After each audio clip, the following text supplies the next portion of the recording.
ఒక చిన్న గ్రామంలో రాము అనే ఒక రైతు ఉంటాడు. ఆయన ఎంతో కష్టపడతాడు పంట పండించడానికి. ఆయన ఎలాంటి వాడంటే అందరితో కలిసిమెలిసి ప్రేమతో ఉంటాడు. కానీ ఆయనకొచ్చిన కష్టం ఏంటంటే పంట పండించడానికి నీరైతే అవసరమైతే ఉంటుంది. కానీ వానలు లేకపోవడం వల్ల పంటలనేవి అతనికి పండవు.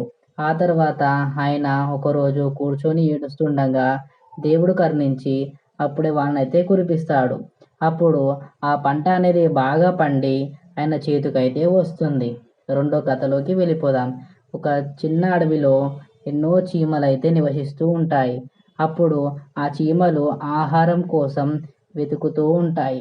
ఆ ఆహారం కోసం వెతుకుతుండగా దారి మధ్యలో వాటికైతే ఒక పెద్ద గుండ్రమైన బన్నయితే కనిపిస్తుంది. ఆ బన్‌ని వాళ్ళు ఎంతో సంతోషంగా స్వీకరించి అక్కడి నుంచయితే తీసుకొని వెళ్తూ ఉంటారు. కానీ అప్పుడే వాన కురవడంతో ఆ చీమలకి ఏమీ అర్థం కాక ఒక దగ్గరైతే ఆగిపోతాయి. వాన ఆగిపోయిన తర్వాత ఆ చీమలు ఆ బన్నుని మెల్లమెల్లగా తీసుకొని అలాగే వెళ్తూ ఉంటారు. అప్పుడు వాన అది మొత్తం ఆగిపోయిన తర్వాత ఆ బన్నుని పరిశుభ్రంగా చేసుకొని ఆ తర్వాత వాళ్ళుండే స్థలానికైతే వెళ్ళిపోతారు. ఆ తర్వాత వాళ్ళొచ్చేసి ఆ బన్‌ని ఎంతో ఇష్టంగా అయితే తింటారు. ఈ కథ మీకు నచ్చినట్టయితే మనకి లైక్ చేయండి.